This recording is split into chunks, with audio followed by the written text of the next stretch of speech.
ಕೃಷಿಯಲ್ಲಿ ಬಯೋಟೆಕ್ ಮತ್ತು ರೈಟೆಕ್ಗೆ ಅನುಮತಿ ಕೊಡಲೇಬಾರದು. ಅಗ್ರಿಕಲ್ಚರ್ ಅಂದ್ರೆ ಇದು ರೈತರ ಒಂದು ಮಕ್ಕಳು ಬರುವಂತ ಒಂದು ಕಾಲೇಜ್ ಸರ್, ಯೂನಿವರ್ಸಿಟಿ. ಸೊ ಈಗ ರೈತರ ಹೊಟ್ಟೆ ಮೇಲೆ ಹೊಡಿತಿದ್ದಾರೆ, ಮತ್ತೆ ನಮ್ಮ ಕೃಷಿ ವಿದ್ಯಾರ್ಥಿಗಳು ಪದವೀಧರ ಹೊಟ್ಟೆ ಮೇಲೆ ಹೊಡಿತಿದ್ದಾರೆ. 10th ಪಾಸ್ ಆದವರಿಗೆ ಮತ್ತೆ PUC ಪಾಸ್ ಆದವರಿಗೆ ಆ ಒಂದು ಲೈಸೆನ್ಸ್ ಅನ್ನು ಕೊಡ್ತಿದ್ದಾರೆ ಸರ್. ಕೃಷಿಯಲ್ಲಿ ನಾವು ಸೇರ್ಕೊಂಡಿರೋದೇ ತಪ್ಪ ಅಥವಾ ರೈತರಾಗಿ ಅವರು ಬೆಳೆ ಬೆಳೀತಿರೋದೇ ತಪ್ಪ? ಸೊ ಇಲ್ಲಿ ಆಲ್ರೆಡಿ ನೀವು ಪೇಮೆಂಟ್ ಶೀಟ್ ಕೊಡ್ತಿದ್ದೀರಾ, ಅಲ್ಲಿ ರೈತರ ಮಕ್ಕಳು ಯಾರು ಬರೋದಿಲ್ಲ, ಎಲ್ಲ ಖಾಸಗಿ ಅವರೇ ಬರೋದು. ನಾವು ಯಾವುದೇ ಕಾರಣಕ್ಕೂ ಕೃಷಿ ಖಾಸಗೀಕರಣ ಸಹಿಸೋದಿಲ್ಲ ಸರ್. ಕೃಷಿ ಒಂದು ಸಲ ನೆಲ ಕಸ್ತು ಅಂದ್ರೆ ನೀವು ಮಣ್ಣು ತಿನ್ನಕ್ಕೂ ಮಣ್ಣು ಸಿಗೋದಿಲ್ಲ ಸರ್.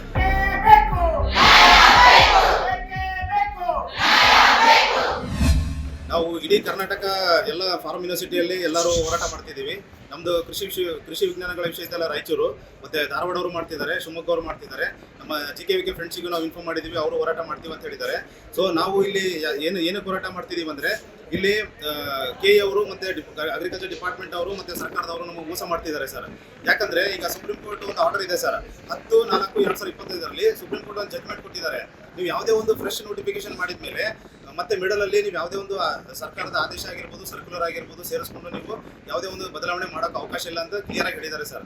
ಮತ್ತೆ ನಮ್ಮ ಅಗ್ರಿಕಲ್ಚರ್ ಡಿಪಾರ್ಟ್ಮೆಂಟ್ ಅಲ್ಲಿ 2021 ಒಂದು C&R ರೂಲ್ ಬಂದಿದೆ ಸರ್. ಅದರಲ್ಲಿ ಹೇಳ್ತಾರೆ ICR ಇಂದ ಮತ್ತೆ AICT ಇಂದ ಮಾನ್ಯತೆ ಪಡೆದಂತ ಒಂದು ಕೃಷಿ ಪದವೀಧರರು ಮಾತ್ರ ಕೃಷಿ ಅಧಿಕಾರಿ ಮತ್ತು ಸಹಾಯಕ ಕೃಷಿ ಅಧಿಕಾರಿ ಪೋಸ್ಟ್ಗೆ ಎಲಿಜಿಬಿಲಿಟಿ ಇದ್ದಾರೆ ಅಂತ ಅವ್ರು ಹೇಳ್ತಾರೆ ಸರ್. ಅದು C&R ರೂಲಲ್ಲೇ ಇದೆ.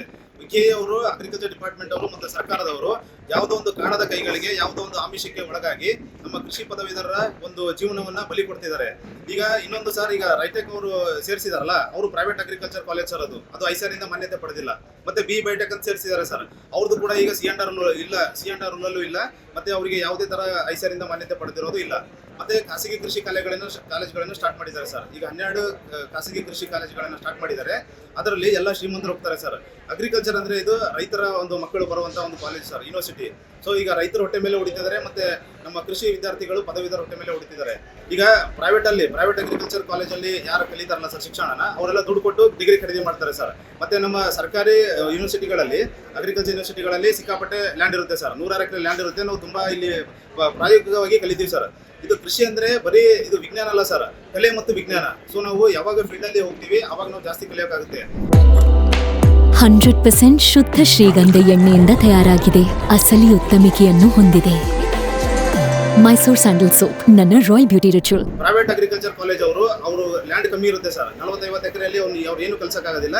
ಅವರ ಒಂದು ಶಿಕ್ಷಣ ಕ್ಲಾಸ್ ರೂಮಿಗೆ ಮಾತ್ರ ಸೀಮಿತ ಆಗಿರುತ್ತೆ ಸರ್. ಹಾಗಾಗಿ ನಾವು ಈ ಖಾಸಗಿ ಕಾಲೇಜುಗಳನ್ನು ಕೂಡ ನಾವು ಧಿಕ್ಕಾರ ಮಾಡ್ತೀವಿ.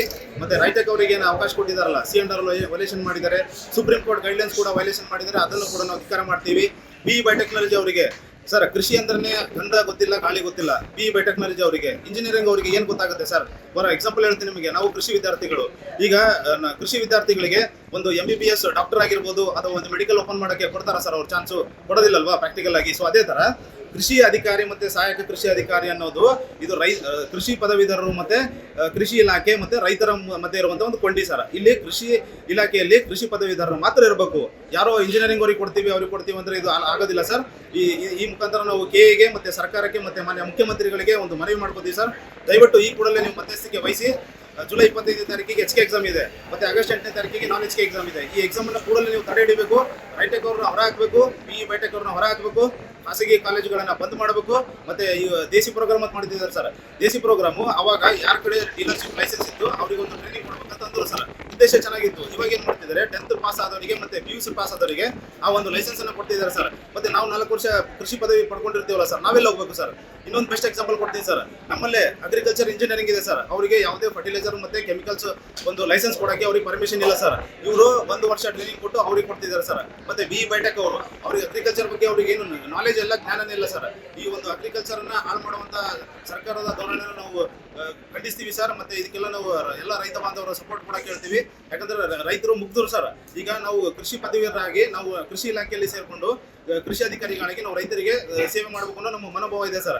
ಈಗ ಬ್ಯಾಚುಲರ್ ಆಫ್ ಇಂಜಿನಿಯರಿಂಗ್ ಬಯೋಟೆಕ್ನಾಲಜಿ ಅವರಿಗೆ ನೀವು ಈ ತರ ಸೇರಿಸಿದ್ರೆ ಅವರು ರೈತರಿಗೆ ಏನ್ ಮಾಹಿತಿ ಕೊಡ್ತಾರೆ ಸರ್? ಈಗ ಫೇಕ್ ಕೆಮಿಕಲ್ಸ್ ಆಗಿರ್ಬೋದು, ಫೇಕ್ ಫರ್ಟಿಲೈಸರ್ಸ್ ಆಗಿರ್ಬೋದು, ಅವರಿಗೆ ರೆಕಮೆಂಡೇಶನ್ ರಾಂಗ್ ಕೊಟ್ಟು ರೈತರ ಜೀವನವನ್ನು ಹಾಳು ಮಾಡುವಂತ ಈ ಸರ್ಕಾರದ ಧೋರಣೆಯನ್ನು ನಾವು ಖಂಡಿಸ್ತೀವಿ. 100% ಶುದ್ಧ ಶ್ರೀಗಂಧ ಎಣ್ಣೆಯಿಂದ ತಯಾರಾಗಿದೆ, ಅಸಲಿ ಉತ್ತಮಿಕೆಯನ್ನು ಹೊಂದಿದೆ.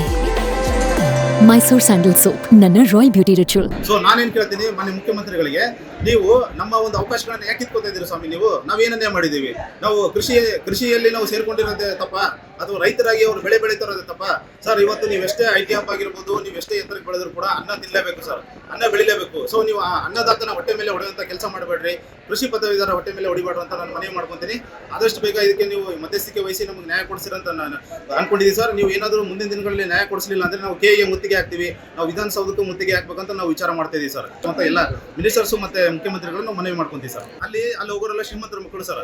ಮತ್ತೆ ಖಾಸಗಿ ಕಾಲೇಜ್ ಯಾರು ಸ್ಟಾರ್ಟ್ ಮಾಡ್ತಿದಾರಲ್ಲ ಎಲ್ಲರೂ MLAಗಳು ಸರ್. MLAಗಳು, ಮಿನಿಸ್ಟರ್ಸು, ದೊಡ್ಡ ಬಿಸ್ನೆಸ್ ಮ್ಯಾನ್ಗಳಿದ್ದಾರೆ ಸರ್. ಈಗ ನಮ್ಮಲ್ಲೇ ಸರ್ ಗೌರ್ಮೆಂಟ್ ಕೃಷಿ ಕಾಲೇಜುಗಳಲ್ಲಿ ಪ್ರತಿ ವರ್ಷ ಸರ್ ನಮ್ಮ ರಾಯಚೂರು ವಿಶ್ವವಿದ್ಯಾಲಯ ಒಂದು ಎಕ್ಸಾಂಪಲ್ ಕೊಡ್ಬೇಕಂದ್ರೆ 40ರಿಂದ 50 ಪೇಮೆಂಟ್ ಸೀಟ್ ಇದಾವೆ ಸರ್, NRI ಸೀಟು. ಸೊ ಇಲ್ಲಿ ಆಲ್ರೆಡಿ ನೀವು ಪೇಮೆಂಟ್ ಶೀಟ್ ಕೊಡ್ತಿದ್ದೀರಾ, ಅಲ್ಲಿ ರೈತರ ಮಕ್ಕಳು ಯಾರು ಬರೋದಿಲ್ಲ, ಎಲ್ಲ ಖಾಸಗಿ ಅವರೇ ಬರೋದು, ಎಲ್ಲ ದುಡ್ಡಿದ್ದವರೇ ಬರೋದು. ಸೊ ಇದಕ್ಕೆ ಅಂತ ಮತ್ತೆ ಖಾಸಗೀಕರಣ ಮಾಡೋದು ಏನು ಅವಶ್ಯಕತೆ ಇದೆ ಸರ್? ನಾವು ಯಾವುದೇ ಕಾರಣಕ್ಕೂ ಕೃಷಿ ಖಾಸಗೀಕರಣ ಸಹಿಸೋದಿಲ್ಲ ಸರ್. ಯಾಕಂದ್ರೆ ನೀವು ಬೇರೆ ಸೆಕ್ಟರ್ ಎಲ್ಲ ಖಾಸಗೀಕರಣ ಮಾಡ್ಬೋದು, ಬಟ್ ಕೃಷಿನ ಖಾಸಗೀಕರಣ ಮಾಡೋಕ್ಕಾಗಲ್ಲ ಸರ್. ಯಾಕಂದ್ರೆ ಕೃಷಿ ಒಂದು ಸಲ ನೆಲ ಕಸ್ತು ಅಂದ್ರೆ ನೀವು ಮಣ್ಣು ತಿನ್ನಕ್ಕೂ ಮಣ್ಣು ಸಿಗೋದಿಲ್ಲ ಸರ್. ಆ ಒಂದು ಪರಿಸ್ಥಿತಿ ಇದೆ. ದಯವಿಟ್ಟು ನೀವು ಇವಾಗ ಎಚ್ಚೆತ್ಕೊಂಡ್ರೆ ನಿಮಗೆ ಒಳ್ಳೆ ಭವಿಷ್ಯ ಇದೆ, ನಮ್ಮೆಲ್ಲರೂ ಆರಾಮಾಗಿರ್ಬೋದು ನಾವು. ಇಲ್ಲಾಂದ್ರೆ ನಾವು ಉಗ್ರವಾದ ಹೋರಾಟ ಮಾಡ್ತೀವಿ ಅಂತ ಎಚ್ಚರಿಕೆ ಕೊಡ್ತೀನಿ ಸರ್. ಬೇಕೇ ಬೇಕು. ಯಾವುದೇ ಕಾರಣಕ್ಕೂ ಕೃಷಿ ಅಧಿಕಾರಿ ಪರೀಕ್ಷೆಯಲ್ಲಿ ಬಯೋಟೆಕ್ ಮತ್ತು ರಾಯ್ಟೆಕ್ಗೆ ಅನುಮತಿ ಕೊಡಲೇಬಾರದು. ಕೃಷಿ ಅಧಿಕಾರಿ ಪರೀಕ್ಷೆಯಲ್ಲಿ ರಾಯ್ಟೆಕ್ ಮತ್ತು ಬಿಟೆಕ್ ಯಾವುದೇ ರೀತಿ ಅನುಮತಿ ಕೊಡಲೇಬಾರದು. ಕೃಷಿ ಕಾಲೇಜುಗಳನ್ನು ಓಪನ್ ಮಾಡಿದ್ದಾರೆ ಸರ್. ನಮ್ಮ ರಾಯಚೂರಲ್ಲಿ ಒಂದು ನವೋದಯ ಕಾಲೇಜ್ ಓಪನ್ ಮಾಡಿದ್ದಾರೆ, ಬೀದರಲ್ಲಿ ಭೀಮಣ್ಣ ಕಂಟ್ರಿ ಇನ್ಸ್ಟಿಟ್ಯೂಟ್ ಅಂತ ಓಪನ್ ಮಾಡಿದ್ದಾರೆ, ಮತ್ತೆ ಬೇರೆ ಬೇರೆ ಧಾರವಾಡ ವಿಶ್ವವಿದ್ಯಾಲಯ, ಬೆಂಗಳೂರು ವಿಶ್ವವಿದ್ಯಾಲಯ, KLE ಅಂತ ಅವರು ವಿಶ್ವವಿದ್ಯಾಲಯ ಅಂಡರ್ನಲ್ಲಿ ಕೊಟ್ಟಿದ್ದಾರೆ ಸರ್. ಮತ್ತೆ ಕೆಳದಿ ಉಪನಾಯಕ ವಿಶ್ವವಿದ್ಯಾಲಯ ಶಿವಮೊಗ್ಗ, ಆದಿಚುಂಚನಗಿರಿ, ಪ್ರತಿಯೊಂದು ವಿಶ್ವವಿದ್ಯಾಲಯ ಅಂಡರ್ನಲ್ಲಿ ಅವರಿಗೆ ಅಫಿಲಿಯೇಷನ್ ಕೊಡ್ತಿದ್ದಾರೆ ಸರ್. ಸೊ ಇದನ್ನ ನಾವು ಖಂಡಿಸ್ತೀವಿ ಸರ್. ಇದು ಕೂಡಲೇ ಬಂದ್ ಮಾಡಬೇಕು, ದೇಸಿ ಪ್ರೋಗ್ರಾಮ್ ಅನ್ನು ಕೂಡ ಬಂದ್ ಮಾಡಬೇಕು ಅಂತ ನಾವು ಮನವಿ ಮಾಡ್ತೀವಿ ಸರ್. ಅನಿರ್ದಿಷ್ಟಾವಧಿ ಧರಣಿ ಮುಂದುವರಿಯುತ್ತಾ ಅಥವಾ ಏನು ಇಲ್ಲಿಗೆ? ಹೌದು ಸರ್, ನಿನ್ನೆ ಸೋಮವಾರ 13/7/2026 ನಾವು ಸ್ಟಾರ್ಟ್ ಮಾಡಿದ್ದೀವಿ ಸರ್. ಅನಿರ್ದಿಷ್ಟಾವಧಿ ಧರಣಿ ಅಂತ ಹೇಳಿದೀವಿ. ನಮಗೆ ಎಲ್ಲಿವರೆಗೂ ನ್ಯಾಯ ಸಿಗೋದಿಲ್ವೋ ನಾವು ಅಲ್ಲಿವರೆಗೂ ಧರಣಿ ಮಾಡೇ ಮಾಡ್ತೀವಿ ಸರ್. ಈ ಮುಂದಿನ ದಿನಗಳಲ್ಲಿ ಈಗ ಇನ್ನೊಂದು ಇವ್ರು ನಮಗೆ ಸರಿಯಾದ ರೆಸ್ಪಾನ್ಸ್ ಕೊಡ್ತಾ ಇಲ್ಲ. ಆಮೇಲೆ ನಾವು ಇಷ್ಟೊಂದು ಹೋರಾಟ ಮಾಡ್ತಿದ್ದೀವಿ ಸರ್. ನಿನ್ನೆ ಎಲ್ಲ ಮೀಡಿಯಾದವ್ರು ಬಂದಿದ್ರು, ನಮ್ಮ ಇಲ್ಲಿ ರಾಯಚೂರು ಲೋಕಲ್ ಜನಪ್ರತಿನಿಧಿಗಳು ಯಾರು ಬರ್ತಾ ಇಲ್ಲ ಸರ್. ಸೊ ಈಗ ನಾವು ಅವ್ರಿಗೆ ಓಟ್ ಹಾಕಿ ಗೆಲ್ಸಿರ್ತೀವಿ ಸರ್. ನಮ್ಮ ಒಂದು ಸಮಸ್ಯೆಗೆ ಅವರು ಧ್ವನಿಯಾಗಿರಲಿ ಅಂತ ಹೇಳಿ ಅವ್ರು ನಮ್ಮ ಸಮಸ್ಯೆಗೆ ಸ್ಪಂದಿಸ್ತಾ ಇಲ್ಲ ಸರ್. ಮುಂದಿನ ದಿನಗಳಲ್ಲಿ ನಮ್ಮ ರಾಜಕಾರಣಿಗೂ ಕೂಡ ತಕ್ಕ ಪಾಠ ಕಲಿಸುವಂತ ಕೆಲಸ ನಾವು ಮಾಡ್ತೀವಿ ಸರ್. ಅಂದ್ರೆ ಮುಂದಿನ ಹೋರಾಟದ ರೂಪರೇಷೆ ಮಾಡ್ತೀರಾ ಸರ್ ನೀವು? ಅದೇ ಹೇಳ್ತಾ ಇದ್ದಿಲ್ಲ ಸರ್. ಈಗ ನಾವು KE ಮುತ್ತಿಗೆ ಹಾಕ್ತೀವಿ, ವಿಧಾನಸೌಧಕ್ಕೂ ಬರ್ತೀವಿ, CM ಅವ್ರ ಮನೆಗೂ ಮುತ್ತಿಗೆ ಹಾಕ್ತೀವಿ, ನಾವು ಯಾವ ಹಂತಕ್ಕೆ ಬೇಕಾದ್ರೆ ಹೋಗ್ತೀವಿ. ಸೊ ಮುಂದೆ ಏನಾದರೂ ಯಾವುದೇ ಒಂದು ಅಹಿತಕರ ಘಟನೆ ಆದರೆ ಅದಕ್ಕೆ ತಾವೇ ಜವಾಬ್ದಾರ ಆಗ್ತೀರಿ. ಅದಕ್ಕಿಂತ ಮುಂಚೆನೆ ನೀವು ಎಚ್ಚೆತ್ಕೊಂಡು ನೀವು ನಮಗೆ ಪರಿಹಾರ ಕೊಡಿಸ್ತೀರಂತ ನಾವು ನಂಬ್ಕೊಂತೀವಿ ಸರ್. ಮತ್ತಷ್ಟು ವಿಶೇಷ ವಿಡಿಯೋಗಳನ್ನು ನೋಡಲು ಮತ್ತು ಹೊಸ ವಿಡಿಯೋಗಳ ಬಗ್ಗೆ ತಿಳಿಯಲು eDina.com ಯೂಟ್ಯೂಬ್ ಚಾನೆಲ್ ಸಬ್ಸ್ಕ್ರೈಬ್ ಮಾಡಿ ಮತ್ತು ಬೆಲ್ ಐಕಾನ್ ಕ್ಲಿಕ್ ಮಾಡಿ.